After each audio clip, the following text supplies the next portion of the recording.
ये भगा भगा रे कोई पलटन भगा भगा।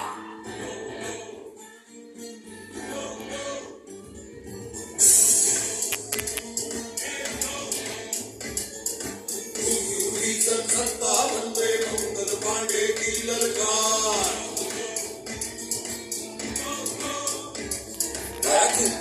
सन 57 में मंगल पांडे की ललकार।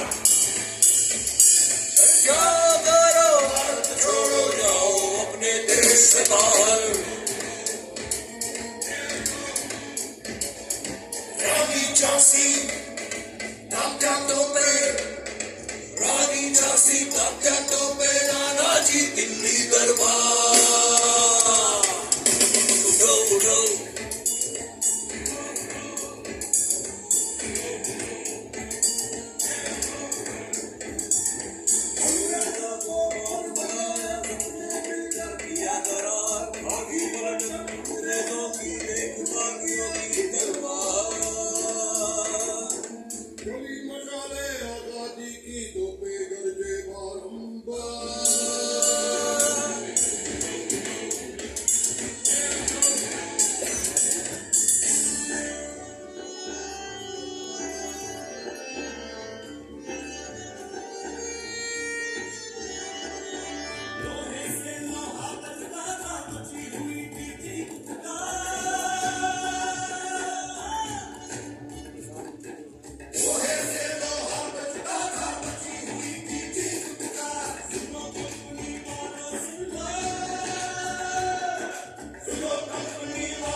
क्या बात है बेचारों का।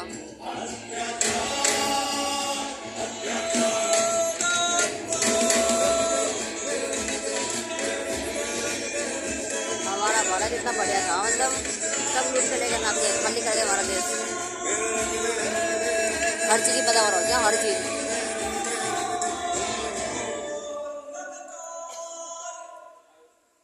जल्द ही बगावत की लपटों की तपिश शाम पड़े अंडमान द्वीप समूह पर पड़ने वाली थी। आजादी के मतवालों को सबक सिखाने के लिए फिरंगी सरकार ने 15 जनवरी 1858 को पूरे के पूरे अंडमान द्वीप समूह को एक कैद खाने में बदलने का फैसला किया। His Excellency गवर्नर जनरल ने काउंसिल ने ये फैसला किया है कि अंडमान आइलैंड में कैदियों की एक बस्ती बनाई जाए।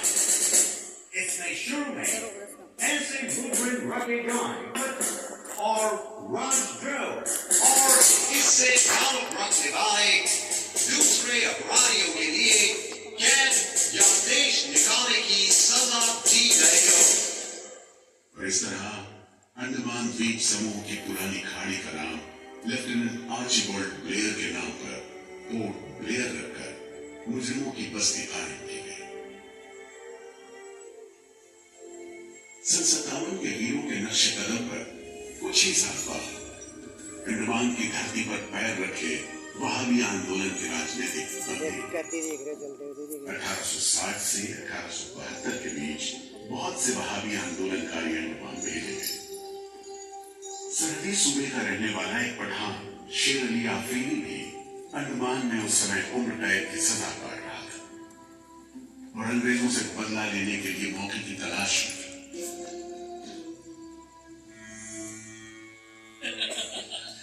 शेर अली, तुम इस भीड़ में कैसे? हम सुना है फिरंगी का लाट साहब इधर आता है, हम भी देखने आया है जुल्म करने वाले का सरदार कैसा दिखता है।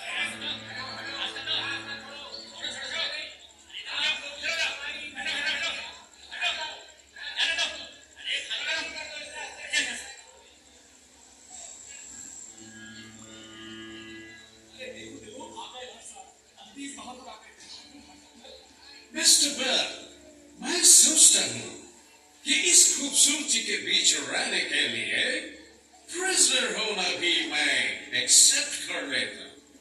Yes, indeed. Just look how beautiful this place prisoner लोग इस खूबसूरती को नहीं देखते, वरना इस टापू को प्रिजन नहीं स्वर्ग समझते। यस सर, आप ठीक कहते हैं। इधर आइए प्लीज। हम तुमको खत्म करने का प्लान करता नहीं। औरंगजेब के साथ तुम लोग जो हैवानी सलूक करता है, हम बर्दाश्त नहीं करेगा।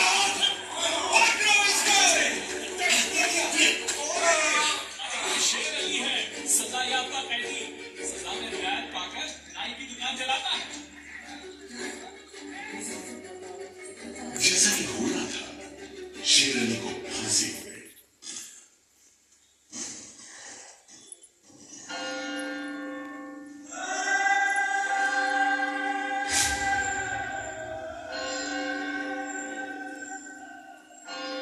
शायद इसी घटना का असर था कि ब्रिटिश सरकार ने कैदियों के साथ और भी कड़ाई बरतने के बारे में गंभीरता से सोचना शुरू किया। नतीजे के तौर पर सन 1896 में पोर्ट ब्लेयर की खौफनाक सेलुलर जेल का काम चीफ कमिश्नर केविन और इंजीनियर मैक्विन की निगरानी में शुरू हुआ। यूरेनस मक्विन, आपकी जांच पूरी हो गई?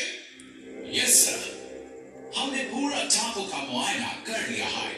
तो आपके हिसाब से जेल कहाँ बनेगी? मेरा राय में जेल इसी जगह बने जो अच्छा रहेगा सर। इस पहाड़ी पर? यस सर, हम इस पहाड़ी को ईस्ट का तरफ ऊपर से काटकर समुद्र से 60 फीट की ऊंचाई पर मैदान बना देगा। इससे दो फायदा होगा, जेल के लिए जगह निकलेगा और पहाड़ी खाने से जो मिट्टी निकलेगा उससे हम नीचे का दलदल को भरकर ऑफिसर्स के लिए टेनिस एंड क्रिकेट खेलने का मैदान, इवन जिमखाना क्लब भी बना सकता सर। तय हुआ कि 5 लाख रुपए की लागत से पोर्ट ब्लेयर की इस पहाड़ी पर जेल बनेगा। फॉरेन कारीगरों के अलावा 600 कैदियों को काम पर लगा दिया गया। इस जेल में एक वक्त में 700 कैदियों को बंद रखा जा सकता है। योजना के अनुसार जेल के बीचों बीच एक मीनार बनाई जाती थी, जिसकी 7 दिशाओं में 7 खंड किसी सितारे की भुजाओं की तरह निकले। हर खंड में 3 मंजिलें बनाई जानी थी और 7 खंड में कुल मिलाकर 698 कोठरियों का निर्माण हुआ। ईंटों की ढुलाई के लिए ट्रेन की 5 मील लंबी पटरी बिछाई गई। इमारत बनाने के लिए ढेर सारे सामान बर्मा से मंगवाए गए। जेल को बनाने में कोई 3 करोड़ ईंटें इस्तेमाल की गई। इंसानी खून पसीने की तो कोई गिनती नहीं।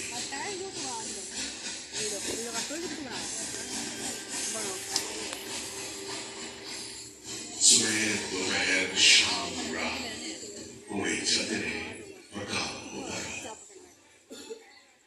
दीवारें उठनी शुरू हो। आखिरकार 10 साल बाद 1906 में ये विशालकाय जेल तैयार हुई और यहीं से अंडमान के इतिहास का सबसे काला दौर शुरू हुआ।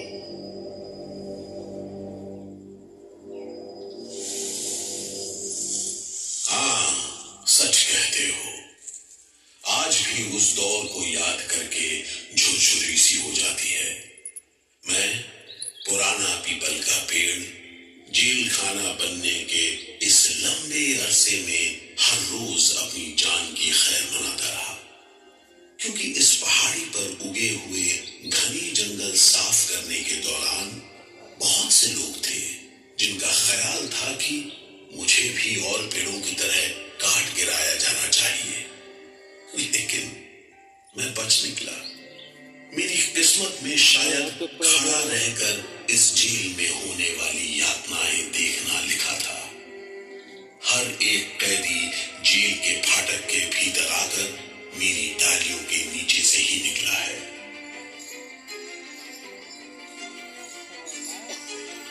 जैसे जैसे अंग्रेजी शासन के खिलाफ आजादी की मांग तेज हुई, ब्रिटिश सरकार ने सेलुलर जेल के फाटक हर छोटी बड़ी बात के लिए खोलने शुरू कर दिए। किसी ने पर्चा निकाला तो अंडमान जेल,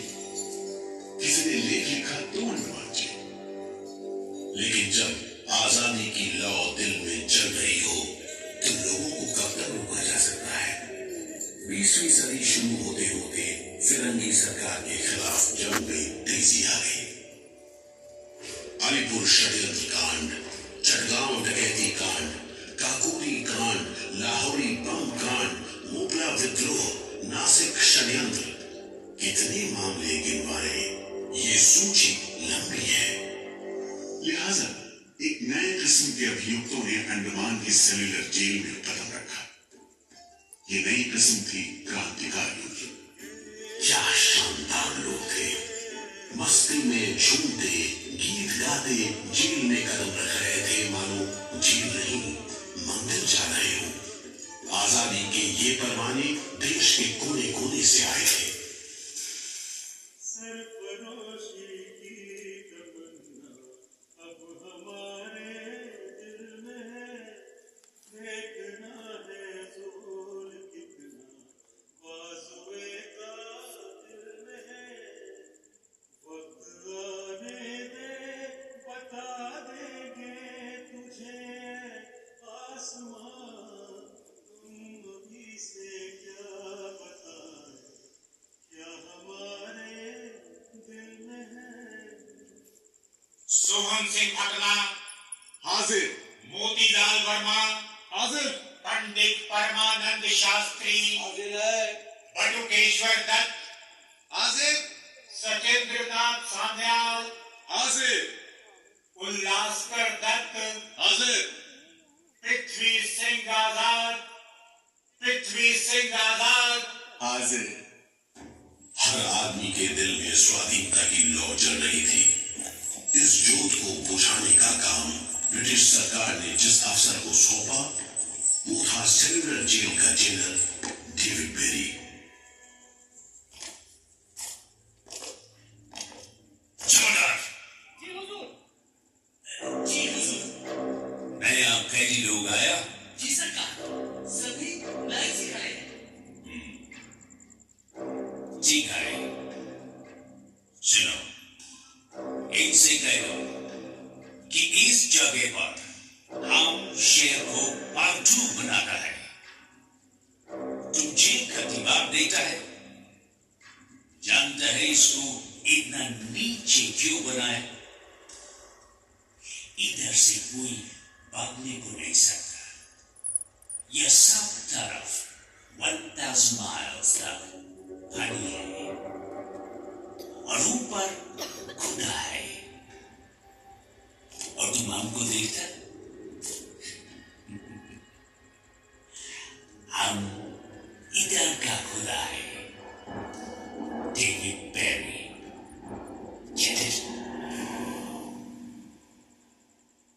इस तरह कैदियों से खस भरी जेल की गंदी सीलन भरी बदबूदार हवा में कैदियों का बंद जीवन शुरू होता है। बेड़ियों की आवाज, वार्डनों की गाली गलौज और मार खाते कैदियों की चीख पुकार से रूम से कोठरियों का दम घोड़े माहौल कड़े से कड़े इंसान को तोड़ने के लिए काफी था। लेकिन इन कोठरियों में ऐसे बंदी भी आए जिन्हें ये माहौल हताश करने के बजाय जुल्म का मुकाबला करने की प्रेरणा देता रहा। वीर विनायक दामोदर सावरकर, ये नाम ऐसे ही बंदियों में बड़े सम्मान के साथ लिया गया। जयोस्तुते ते, जयोस्तुते ते, जयोस्तुते ते, जयोस्तुते ते, जयोस्तुते ते, जयोस्तुते ते, जयोस्तुते ते, जयोस्तुते ते, जयोस्तुते ते, जयोस्तुते ते, जयोस्तुते ते, जयोस्तुते ते, जयोस्तुते ते, जयोस्तुते ते। श्रीमहान्मङ्गले शिवास्पदे शुभदे, श्रीमहान्मङ्गले शिवास्पदे शुभदे, स्वतन्त्रते भगवती त्वामहं यशोधतां वन्दे। जयोस्तुते ते, जयोस्तुते ते, जयोस्तुते ते, जयोस्तुते ते।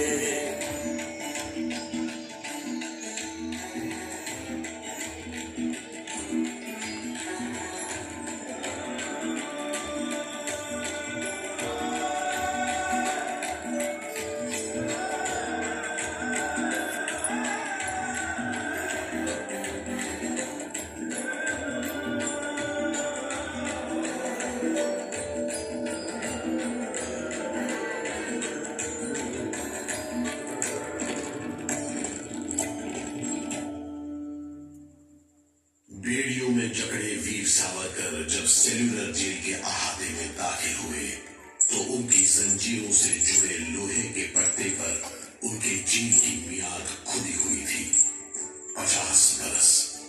24 दिसंबर 1910 से 30 दिसंबर 1960 तक। वेल सावरकर, तुमको 2 बार का उम्र कैद का सजा मिला है। 50 बरस बाद सरकार तुमको छोड़ देगा। मिस्टर बेरी, तुम्हें विश्वास है कि तुम और तुम्हारी सरकार 50 बरस यहां रह पाएगी? सावरकर को इस बात में रत्ती भर भी शक नहीं था कि आजादी की जो लपटें हिंदुस्तानियों के मन में धड़क रही हैं, उन्हें अंग्रेज अब बुझा नहीं सकेंगे और जल्द ही उन्हें जाना होगा। इसी प्रबल विश्वास के बल पर सावरकर 10 बरस लंबा अरसा सेल्यूलर जेल की एक ही कोठरी में रह सके।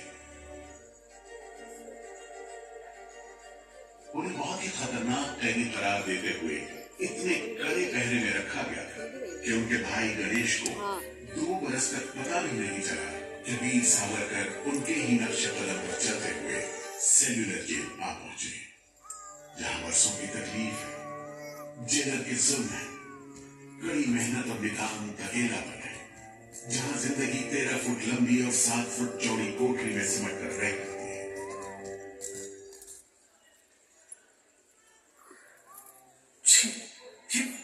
ये कैसा रद्दी खाना है? चावल में कंकड़ है, सब्जी में रेत है और दाल में कीड़े। खाना क्या है? घास फूस है। बर्तन भी देखो कैसे टूटे फूटे, चंद से लाल और तेल से जुड़े हुए। सबसे ज्यादा कमी तो पानी की है। आज सुबह जब मैंने पानी मांगा, जमादार बोला दिन में 2 बार मिलेगा बस। अरे पीने लायक होता तो बात था यहाँ। इतनी बास मारता है कि नाक बंद करके पीना पड़ता है। इस खाने को कैसे खा सकते हैं? कैदियों को गाली देना या पीटना मामूली बात थी, चाहे वो खा रहे हों या काम कर रहे हों। और काम न सिर्फ मुश्किल था बल्कि उसका कोटा भी तय था। 7 में से 4 घंटों की कोठरियों में तेल निकालने के उपकरण लगे थे।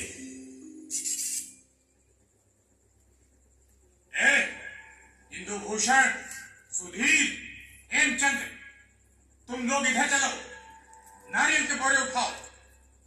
हर बोरे में है 25 सेर नारियल। इन्हें पहुंचाओ तीसरी मंजिल पर।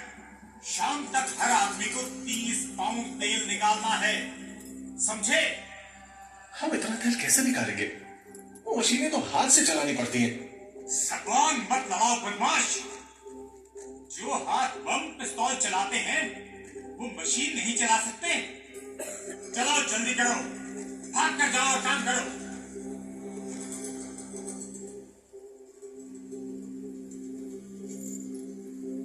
मेरा बात ध्यान से सुनो। जी हुजूर। जो आदमी काम नहीं करे उसको पेट लगाओ। जी हुजूर। समझा? जी। सजा दो, कोई छूट नहीं दो। जी। कोटा पूरा कराओ। जी। लेकिन तमाम मारपीट और गाली गलौज के बावजूद यदि कैदी काम पूरा न कर पाते, तब जो सजा मिलती वो किसी की भी हिम्मत तोड़ने के लिए काफी थी। जमादार, इसको 2 दिन तक टाट का वर्दी बनाओ। कल से इसका खाना बंद। जी। सिर्फ 2 कप कंजी दो। जी। ये पहला बार काम नहीं पूरा किया। जी। इस वास्ते इसको 1 हफ्ता हथकड़ी में रखो। जी हुजूर। ये बागी का बच्चा है, इसको बेड़ी डालो। इसको भी बेड़ी डालो 6 महीने का। जी हुजूर। तुम अब तक 5 बार काम का कोटा पूरा नहीं किया, हम तुमको इस बदमाशी का मजा चखाएगा। जमादार, जी हुजूर। इसको तन्हाई में रखो। जी। Solitary confinement. जी। कोठरी में काम दो। जी। और इसको पेट लगाओ। जी। और मारो, और मारो। नारे बोलेगा। बोल नारे। बोल। बोल नारे। बोल। बोल नारे।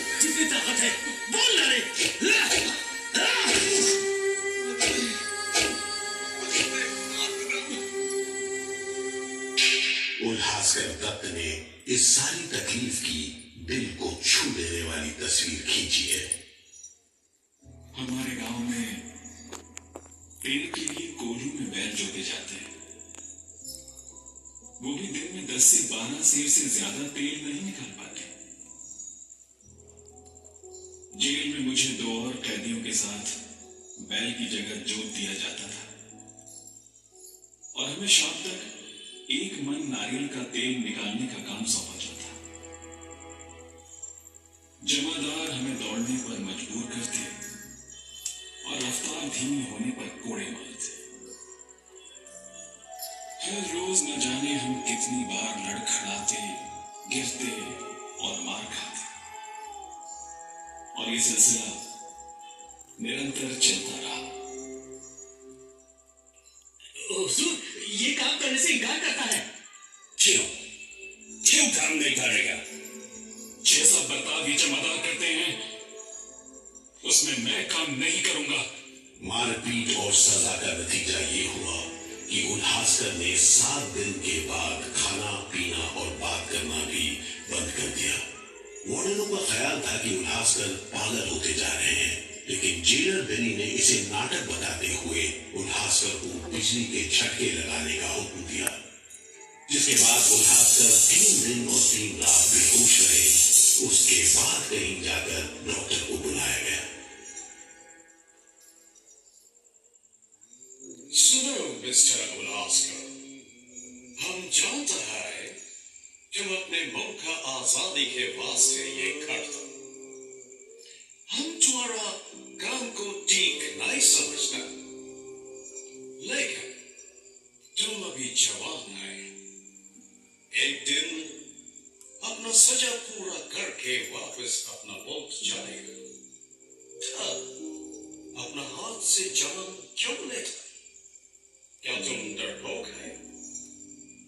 हम अपना सीनियर ऑफिसर का हुक्म नहीं बदल सकते, लेकिन तुम चाहेगा तो हम तुमको मेंटल हॉस्पिटल में भर्ती करवा देगा। ठीक है, इन जानवरों के बीच रहने से